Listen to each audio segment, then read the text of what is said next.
এবার কি করব হ্যাঁ, এবার আমরা মানুষের ট্রেন খেলবো, ঠিক আছে?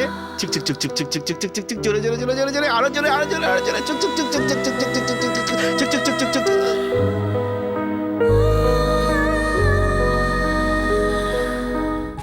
ছোট্ট মেয়ে পূজা সে খুনের মানেও জানতো না, মৃত্যুর মানেও জানতো না। সে তো এটাও জানতো না যে এই বয়স্ক মানুষটি হঠাৎই এত আপন হয়ে যাবে, যে কিছুদিন আগেও তার কাছে অচেনা ছিল।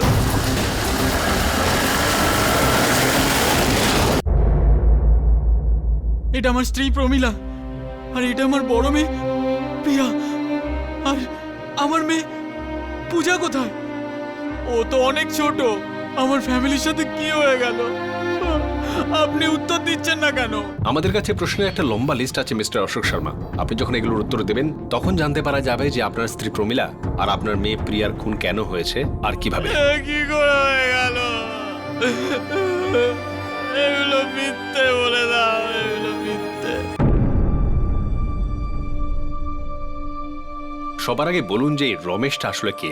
ইন্সপেক্টর বাবু, রমেশ আমার গ্রাম বুলন্দ শহরেরই আমার প্রতিবেশী। ও গাজিয়াবাদে আমার বাড়িতেই থাকে, আমার স্ত্রী আর বাচ্চাদের সাথে। ওরও বিয়েতে আসার কথা ছিল। টিম পাঠাও, পুরো উত্তরপ্রদেশে রাউন্ড আপ করো রমেশকে এখনই। Yes sir. আপনার স্ত্রী প্রমিলা শর্মা আপনার বাড়ি বেচে দিয়েছে এই রমেশের সঙ্গে মিলে। ইন্সপেক্টর বাবু, নিশ্চয়ই কিছু একটা গন্ডগোল আছে। আমার স্ত্রী এরকমটা কেন করবে? আর রমেশ তো আমার নিজের বন্ধু। ঘর তো বিক্রি হয়ে গেছে মিস্টার অশোক, আমরা পুরো অনুসন্ধান করেছি। এখন আপনার এই বাড়িটা কোনো কৈলাস যাদবের নামে। কিন্তু রমেশ এরকমটা কেন করলো ইন্সপেক্টর বাবু? কি করেছে রমেশ? আর কে এই রমেশ? দোল দোল দুলুনি, রাঙা মাথায় চিরুনি, বর আসবে এখুনি, নিয়ে যাবে তখুনি। প্রিয়া, এটা কি শোনা? এখনো অব্দি ইউনিফর্ম না পাল্টে তুমি টিভির সামনে বসে পড়লে? চট করে ইউনিফর্ম পাল্টে আমায় আজকে হোমওয়ার্ক দেখাও, ঠিক আছে? ঠিক আছে মাম্মি, 1 মিনিট প্লিজ, একটা ব্রেক হোক তারপর। ঠিক আছে, তাড়াতাড়ি। ডিঙ্কা চিকা ডিঙ্কা চিকা ডিঙ্কা চিকা ডিঙ্কা চিকা ডিং ডিং শোনো, ডিং। আজকে রাতে খাওয়ার জন্য কোনো সবজি নেই, আর আজ শুক্রবার, তাই ঠেলাওয়ালারাও আসবে না। কাম অন ইয়ার, একদিনই তো ছুটি পাই। আর আমিও একদিনই চান্স পাই তোমায় বাড়ির কাজে লাগানোর। যাও, এই নাও। চলো চলো, মাকে বাই করে দাও। মুয়া। বাই পূজা। চলো মুয়া। সবজি আমরা নিয়ে নিয়েছি, মাকে সবজি দিয়ে দেব। চকলেট নেব, হ্যাঁ হ্যাঁ, চলো এখনই গিয়ে চকলেট কিনে নিচ্ছি তোমার জন্য। হ্যাঁ, আরে রমেশ, তুমি এখানে কি করছো? বেশ, বসে আছি দাদা। আরে কত বছর পরে দেখা হচ্ছে, কি হয়েছে? সব ঠিকঠাক তো? লাইফে কিছু ঠিক চলছে না অশোক দাদা। আরে ঠিক হয়ে যাবে, চিন্তা করিস না। ওর চাকরি চলে গিয়েছিল, কোনো হোটেলের ম্যানেজারের চাকরি করত। চাকরি চলে যাওয়ার ফলে সুইসাইড করে বলে ঠিক করেছিল।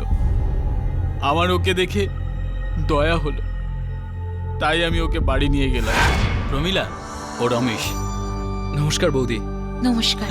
ও আমারই গ্রামের, আমরা একসাথেই বড় হয়েছি। ও শুধু আমার বন্ধু না, আমার ভাইয়ের মতো। আচ্ছা, ওর একটু সময় খারাপ চলছে, তাই ও কিছুদিনের জন্য এখানেই থাকবে। কোনো ব্যাপার নেই তো? মানে তোমার কোনো অসুবিধা নেই তো? না, কি বলছো তুমি? তুমি তো বললে যে ইনি তোমার ছোট ভাইয়ের মতো। নিশ্চয়ই থাকুন, আমাদের বাড়ি অনেক বড়। বড় তো আপনার মনটা বৌদি। অশোক দাদা, এটা আমি ভুলবো না কোনোদিন, আপনার এই দয়া। মানে দয়া টয়া বলো না ভাই। এখন দেখো, একই গ্রামের লোক যখন এত বড় শহরে থাকে, তখন তারাই তো একে অপরের সাহায্য করবে। কিন্তু নিজের বাড়িতে তো কেউ এইভাবে কাউকে জায়গা দেয় না তুই দাদা। আমার নিজের, আমার গ্রামের, আর সব থেকে বড় কথা, তুই বিশ্বাসযোগ্য। রমেশ এরকম করতে পারে আমি কখনো স্বপ্নেও ভাবিনি ইন্সপেক্টর বাবু। আমি ভাবছি যে আপনার স্ত্রী কেন এরকম করলেন, বাড়ি বেচে দিলেন, ওর সঙ্গে আগ্রা চলে গেলেন, এরকম কেন মিস্টার অশোক?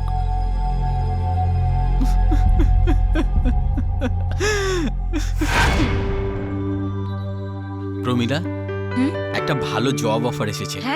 গাজিয়াবাদে কেমিক্যাল ফ্যাক্টরিতে as an accounts manager. Very good. মানে শহরের চাকরি, তারপর শহরের মেয়ে। না, গ্রামের একটা মেয়ে দেখেছি, ভাবছি তাকেই বিয়ে করে নিয়ে যাব, এখনই বিয়ে করে। কিন্তু অশোক, তোমার বাড়ির লোকেরা জানে না যে আমি তোমার কাস্টের তো কি, তোমার ধর্মেরও না। জানে, আর এটাও জানে যে আমি তোমার জন্য প্রাণ দিয়ে দিই। আমাদের বিয়েকে না কেউ বারণ করতে পারবে না। না অশোক, তাও একটা প্রবলেম আছে। আবার কি? তুমি জানো যে আমার মা আমাকে কত কষ্ট করে আর কোনো সাহায্য ছাড়াই বড় করেছে। আমি তো ওনার একমাত্র ভরসা। তোমার কি মনে হয় তোমার মা একা হয়ে যাবে, তার পাশে কেউ থাকবে না বলে? অশোক, উনি একা, অসুস্থ। যদি আমি চলে যাই তো? আমি তো এটা ভেবেই কেঁপে উঠি। অশোক। প্রমিলা, তোমার মা এখানে একা থাকবেন না, নিজের ছেলের সাথে থাকবে, অশোকের সাথে থাকবে, আর তুমি সব সময় মার সাথেই থাকবে।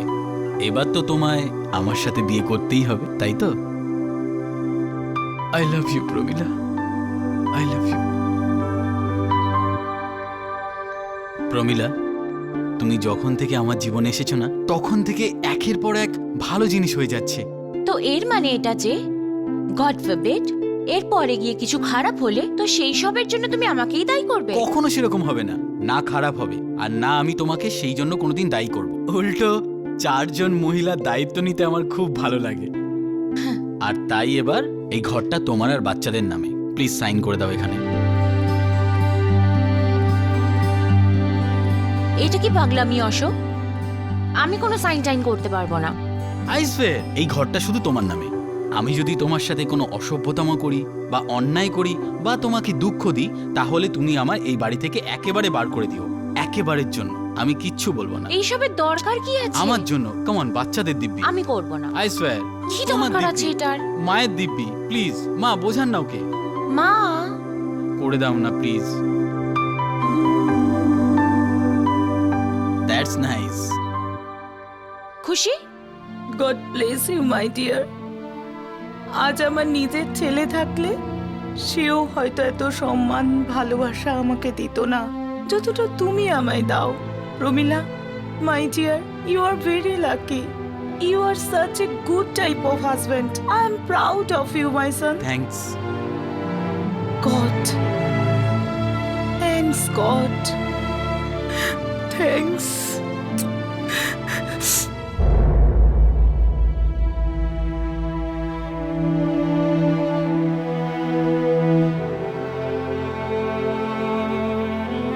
আমার না কখনো কখনো তোমার এত বড় মন দেখে খুব ভয় করে। আমারও চিন্তা হয় যে আমার এই মনটা কোনোদিনও যেন ছোট না হয়ে যায়। তুমি এত বড় মন কি করে রাখো অশোক? প্রমিলা, আমি জীবনে সবকিছু পেয়েছি, এত খুশি, এত ভালোবাসা, আমি সেগুলোকে চেপে রাখতে পারি না। যে আনন্দ, যে ভালোবাসা আমি পাই, সেটাকে ফেরত দিতে চাই আমি, আর সেটার কারণ তুমি, পরিষ্কার হিসাব।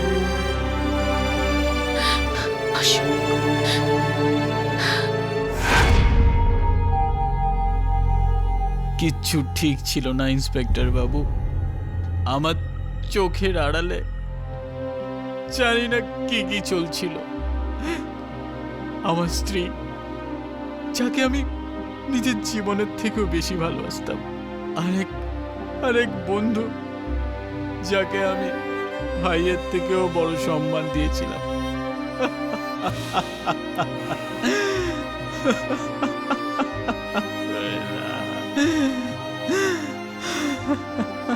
হরিশচন্দ্রের মনের মতো একজন সৎ স্বামী, ফুলের মতো দুটি বাচ্চা, সুখী পরিবার আর একটা সুন্দর সংসার, এই সব কিছু থাকা সত্ত্বেও প্রমিলা একজন পরপুরুষের কথা কেন শুনল, কেন বিভ্রান্ত হলো? এই দুর্ঘটনার জবাব না ছিল অশোকের কাছে না পুলিশের কাছে। কিন্তু 2 দিন পর সব জট খুলে যায় যখন রমেশ আর তার অপরাধের সঙ্গী সঞ্জু লখনৌ থেকে গ্রেফতার হয়।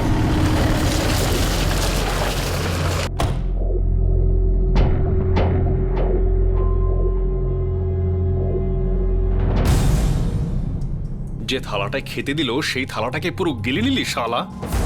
ভালো বন্ধুর সঙ্গে বেমানি করলি, তার স্ত্রীকে বিভ্রান্ত করলি, তাকে নিয়ে পালিয়ে গেলি তুই। তালি এক হাতে বাজে না সাহেব। বাজে? ওরা শুনবি নাকি সত্যিটা বলবি? সত্যি এটাই সাহেব, যে তালি এক হাতে বাজে না।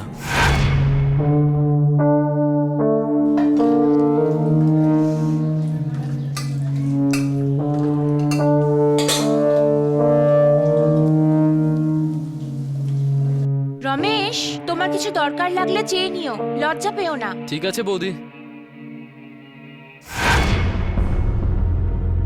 আমার তো মনে হচ্ছিল সবটাই আমার দিক থেকে, কিন্তু সত্যিটা হলো যে একটু আধটু প্রমিলার দিক থেকেও আমার মনে হচ্ছিল।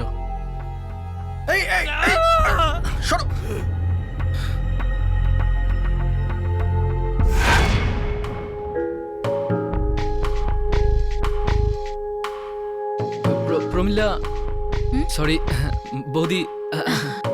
না না, কোনো ব্যাপার না। প্রমিলা যদি বলো তাও চলবে, বলো। প্রমিলা, তোমার থেকে কিছু চাই। হুম, কি? একটা লোন চাই। এই একটা ছোট দেখে বিজনেস স্টার্ট করার কথা ভাবছিলাম, তাই। কত লোন চাই আর কবে ফেরত দিতে পারবে? যত দেবে তততেই শুরু করে দেব। আর এমনিতেও ফেরত দেওয়ার মতো পরিস্থিতি তো আর আসবে না। তার মানে? মানে আমরা একটা জুটি হয়ে যাব। কি? বিজনেস পার্টনার ভাই। ওহো, আচ্ছা। আমি এমনিতে তো জানি যে তুমি অনেক পড়াশোনা জানো, আর বিয়ের আগে তো কোথাও চাকরিও করতে, তাই না? হ্যাঁ। প্রমিলা, যদি তুমি আর আমি এক হয়ে যাই তাহলে বিস্ফোরণ করে দিতে পারি। হ্যাঁ, আমার জব করতে খুব ভালো লাগতো। রোজ কাজে যাওয়া, নতুন লোকেদের সাথে দেখা করা, বন্ধুদের সাথে দেখা করা, রোজ কাজের টেনশন, খুব মজা লাগতো। আর এখন ঘর আছে, পরিবার আছে, বাচ্চারা আছে, এটাও খুব ভালো লাগে। কিন্তু একটার জন্য অন্যটাকে ছাড়তে হলো, তাই না? নিজের ক্যারিয়ার, অ্যাম্বিশন সবকিছু ভুলে যেতে হলো, তাই না? না না, এরকম কোনো ব্যাপার না। তোমার চোখ তো পরিষ্কার বলছে যে অন্য ব্যাপার। তাই কি বলছে আমার চোখ? তুমি উড়তে চাও একটা স্বাধীন পাখির মতন, খুব সুন্দর স্বাধীন একটা পাখির মতন, আর আসলে তুমি এরকমই। ব্যাস ব্যাস, তুমি তো অহেতুক আমায় উৎসাহিত করছো। কেন উৎসাহিত করছি জানো? কারণ নেশা হয়ে গেছে আমার। তুমি সত্যি সত্যি নেশা করে আসোনি তো? না, ব্যাস তোমার সামনে বসে হয়ে গেছে, তোমার নেশা ধরে গেছে। এবার ব্যাস অনেক হয়েছে রমেশ। এখনো পর্যন্ত কিছুই হয়নি প্রমিলা, কিন্তু আমরা দুজনেই এটা জানি যে কিছু একটু তো হয়েছে।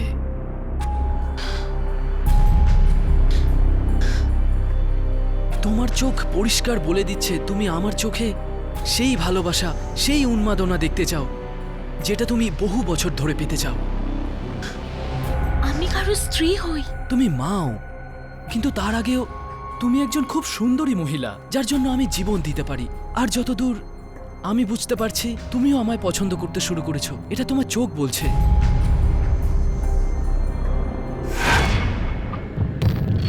চুপচাপ আমাদের অ্যাফেয়ার শুরু হয়ে যায়, আর চুপচাপ আমরা পালিয়ে যাওয়ার প্ল্যানও বানাই। অশোকের ভাইয়ের বিয়ে আমাদের কাছে সুবর্ণ সুযোগ ছিল, আর তারপর আমরা আমাদের প্ল্যানকে রূপ দেওয়ার জন্য এগিয়ে যাই। প্রমিলা, তুমি অশোক দাদার সাথে যেও না, ওনাকে একাই যেতে দাও। কি অজুহাত দেব আমি? প্রিয়ার পড়াশোনার। আর কি? আর তারপর আমরা এই বাড়িটা বিক্রি করে দিয়ে নতুন বাড়ি বানাবো। না, আমরা ধরা পড়ে যাব। এমনিতেও আমরা মুক্ত আছি কোথায় প্রমিলা? বাড়ি বিক্রি করা খুব রিস্কি কাজ। তুমি বলেছিলে এই বাড়িটা তোমার নামে। হ্যাঁ বাবা, আছে, কিন্তু আরে ব্রোকারের সাথে কথাও হয়ে গেছে, খদ্দেরও পাওয়া গেছে, ভালো দাম দিচ্ছে। আমরা সারা জীবন সুখে থাকবো প্রমিলা। আর আমার বাচ্চারা? তোমার বাচ্চারা আমার কেউ না। হ্যাঁ, আমি ওদের নতুন পাপা প্রমিলা।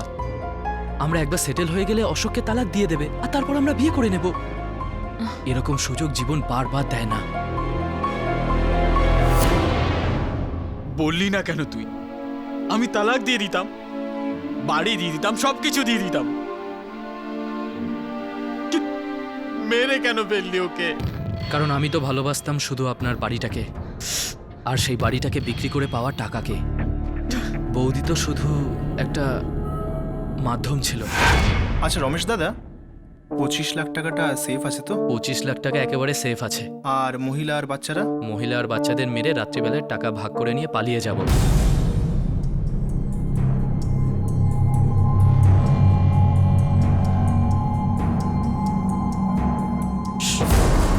ওঠ, সঞ্জু, তুই প্রিয়ার ব্যবস্থা কর, আমি প্রমিলাকে দেখছি।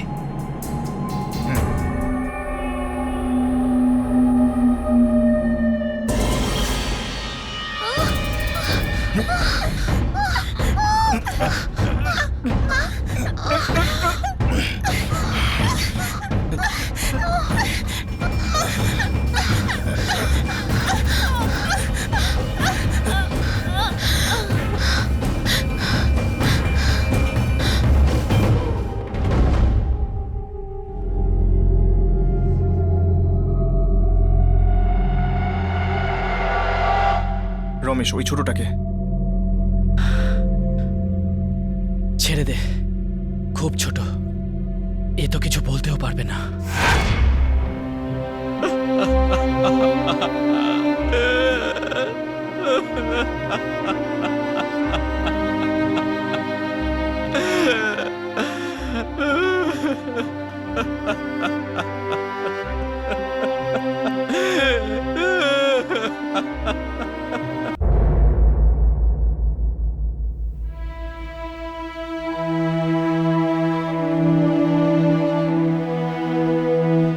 ভালোবাসতে না তো বলে দিতে পারতে, যদি খুশি ছিলে না তো বলে দিতে পারতে। আর এই নীরবতা আমার সারা জীবন কুড়ে কুড়ে খাবে।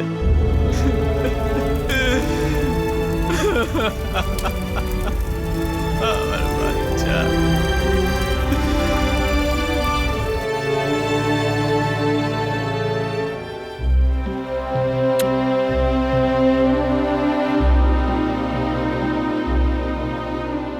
রঘুনাথ বাবু, আপনি যা করেছেন তার জন্য অনেক অনেক ধন্যবাদ।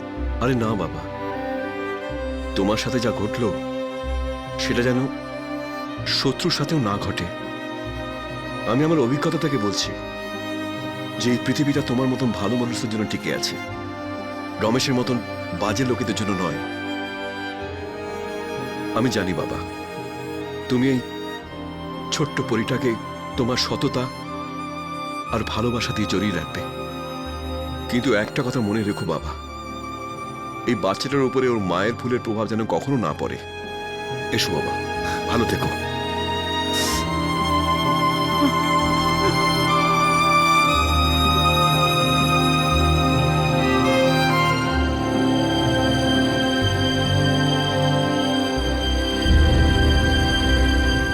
এই কেস বিশ্বাসঘাতকতা আর প্রবঞ্চনার উদাহরণ।